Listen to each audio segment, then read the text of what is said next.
Hello guys, എന്തൊക്കെയുണ്ട് വിശേഷം? എല്ലാവർക്കും സുഖാണോ? ഇനി നമ്മൾക്ക് വൈറലായ പാൽപുട്ടും നല്ല നാടൻ ചിക്കൻ കറിയും ട്രൈ ചെയ്താലോ? അപ്പൊ വേഗം വാ. ഞാനിവിടെ ഇപ്പോൾ 4 കപ്പ് പുട്ടുപൊടി എടുത്തിട്ടുണ്ട്. അതിലേക്ക് ഒരു 1/2 കപ്പ് തേങ്ങ ചേർത്ത് കൊടുക്കുന്നുണ്ട്. കുറച്ച് പഞ്ചസാരയും ഉപ്പും കൂടി ചേർത്ത് കൊടുക്കുന്നുണ്ട്. പിന്നെ ഒരു 1/4 കപ്പ് കാച്ചിയ പാല് ചേർത്തിട്ട് നമുക്ക് ഈ പുട്ടുപൊടി നന്നായിട്ട് കുഴച്ചെടുക്കാം. ശരിക്കും പറഞ്ഞാൽ ഇത് കുഴക്കുന്നേരം തന്നെ നല്ലൊരു സ്മെല്ലുണ്ട് കേട്ടാ. വറുത്ത പുട്ടുപൊടിയും പാലും ഒക്കെ ചേർത്ത് കുഴക്കുമ്പോൾ നല്ലൊരു മണം. കുഴച്ച് വെച്ച പുട്ടുപൊടിന്റെ മേലെ കുറച്ചുകൂടി പാലൊന്ന് നനച്ചു കൊടുത്തിട്ട് ഒന്ന് അടച്ചു വെച്ചൊരു 10 മിനിറ്റ് റെസ്റ്റ് ചെയ്യാം. ആ സമയം കൊണ്ട് നമുക്ക് നല്ലൊരു ചിക്കൻ കറി റെഡിയാക്കിയാലോ? ആവശ്യത്തിനുള്ള വെളിച്ചെണ്ണ ഒഴിച്ചു കൊടുക്കുക. ഒരു 2 വലിയ സവാള ചേർത്ത് കൊടുക്കുക. അത് ചെറുതായിട്ടൊന്ന് വഴറ്റിയ ശേഷം അതിലേക്ക് കുറച്ച് വെളുത്തുള്ളി ചേർത്ത് കൊടുക്കുക. വെറുതെ ഒന്ന് ചതച്ചെടുത്ത വെളുത്തുള്ളി കേട്ടാ. അതുപോലെ തന്നെ ഇഞ്ചിയും ചതച്ചത് ചേർത്ത് കൊടുക്കുക. ഇനി അതിലേക്ക് കുറച്ച് ഉപ്പ് കൂടി ചേർത്ത് കൊടുത്തിട്ട് ഈ 3 സാധനം നന്നായിട്ടൊന്ന് വഴറ്റിയെടുക്കാം. ഇപ്പൊ ഉണ്ടാകുന്ന ഈ ഒരു സ്മെല്ല് എനിക്ക് ഭയങ്കര ഇഷ്ടാട്ടാ. ഇനി അതിലേക്ക് ഒരു 3 ടേബിൾ സ്പൂൺ വറുത്ത് വെച്ച മല്ലിപ്പൊടി കൂടി ചേർത്ത് നന്നായിട്ടൊന്ന് വഴറ്റിയെടുക്കാം.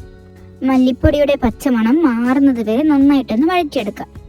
ഇനി അതിലേക്ക് ഒരു 2 വലിയ തക്കാളി അരിഞ്ഞു വെച്ചതും കൂടി ചേർത്ത് കൊടുക്കാം. ഒരു 5 പച്ചമുളക് നീളത്തിൽ അരിഞ്ഞത് കൂടി ചേർത്ത് കൊടുക്കാം. ഇതെല്ലാം ചേർത്ത് നന്നായിട്ടൊന്ന് വഴറ്റിയെടുക്കുക. ഇനി ഇതിലേക്ക് ഒരു 1/4 കിലോ ചിക്കൻ ചേർത്ത് കൊടുക്കുക. എല്ലോട് കൂടിയ പീസായിട്ട് എപ്പോഴും കറിക്ക് കുറച്ചുകൂടി ടേസ്റ്റ് ഉണ്ടാവുക. ബോൺലെസ് പീസ് എല്ലാം ഫ്രൈ ചെയ്യാൻ വേണ്ടിയിട്ട് ഞാൻ മാറ്റി വെച്ചിട്ടുണ്ട്. എപ്പോഴും കറി ഉണ്ടാക്കുന്ന സമയത്ത് ഞാൻ ഇങ്ങനെ തന്നെയാണ് ചെയ്യല്. ഇനി അതിലേക്ക് മഞ്ഞള്, മുളക്, ഉപ്പ് കൂടി ചേർത്ത് കറിവേപ്പിലയും കൂടി ചേർത്ത് നന്നായിട്ടൊന്ന് വഴറ്റി at last 1 table spoon chicken masala powder കൂടി ചേർത്ത് കൊടുക്കാം. ഇത് ഓപ്ഷണൽ ആണ്, നിങ്ങൾക്ക് വേണമെങ്കിൽ ഇടാം, അല്ലെങ്കിൽ സ്കിപ്പ് ചെയ്യാം. ഇനി ഒരു 1/2 കപ്പ് വെള്ളം, കൂടുതലൊന്നും ചേർക്കാൻ പാടില്ല. ഒരു 1/2 കപ്പ് വെള്ളം ചേർത്ത് ഇളക്കി മൂടി വെച്ച് ഒരു 3 വിസിൽ വരുന്നത് വരെ കാത്തിരിക്കാം. അപ്പോഴേക്കും നമുക്ക് ഈ പാൽപുട്ട് തയ്യാറാക്കാം. ഇതുപോലെ വട്ടയുള്ള പ്ലേറ്റ് എടുക്കുക. അതിലേക്ക് കുറച്ച് അമുലിന്റെ ഗീ ഇങ്ങനെ തടവി കൊടുക്കുന്നുണ്ട് കേട്ടോ. ഞാന് കുറച്ച് തേങ്ങ ഇങ്ങനെ ഇട്ട് കൊടുക്കുക. അതിന് മേലെ കുഴച്ച് വെച്ചിരിക്കുന്ന പുട്ടുപൊടി കുറച്ചായി ഇങ്ങനെ ചേർത്ത് കൊടുക്കുക. ഈ പുട്ടുപൊടിക്ക് നല്ല മണയുണ്ട് കേട്ടോ. പിന്നെ ആ പുട്ട് നന്നായിട്ട് ഇങ്ങനെ പ്രസ് ചെയ്ത് കൊടുക്കണം കേട്ടോ. എന്നാൽ മാത്രമേ നമുക്ക് ആ ഒരു രീതിയിൽ അതിനെ കട്ട് ചെയ്തെടുക്കാൻ പറ്റുള്ളൂ. നന്നായിട്ട് പ്രസ് ചെയ്ത് കൊടുക്കും. മേലെ കുറച്ചുകൂടി ഇങ്ങനെ തേങ്ങ വിതറി കൊടുക്കുക. ഇനി ഒരു സ്റ്റീമറിൽ വെച്ചിട്ട് സ്റ്റീം ചെയ്തെടുക്കാം. പണ്ട് ഞാൻ പുട്ട് പാല് കുഴച്ച് തിന്നലുണ്ട്. പക്ഷെ ഇത് അതിൽ നിന്നൊരു വെറൈറ്റി ആയിട്ടുള്ള ഒരു സാധനം. ഓക്കെ, അപ്പൊ നമുക്ക് നമ്മുടെ ചിക്കൻ കറി ഒന്ന് തുറന്നു നോക്കിയാലോ. വാവ്, നല്ല സ്മെല്ലുണ്ട്. നല്ല കുറുകിയ അടിപൊളി നാടൻ ഈസി ചിക്കൻ കറി റെഡി.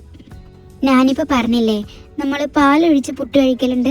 പക്ഷെ ആദ്യമായിട്ടാട്ടാ ഒരു പാൽപുട്ടില് ഇങ്ങനെ ചിക്കൻ കറി ചേർത്ത് കഴിക്കുന്നത്. പുട്ടിൽ അങ്ങനെ പാലും പഞ്ചസാരയും ചേർത്ത് കഴിക്കുമ്പോൾ നല്ല ടേസ്റ്റ് ആട്ടാ.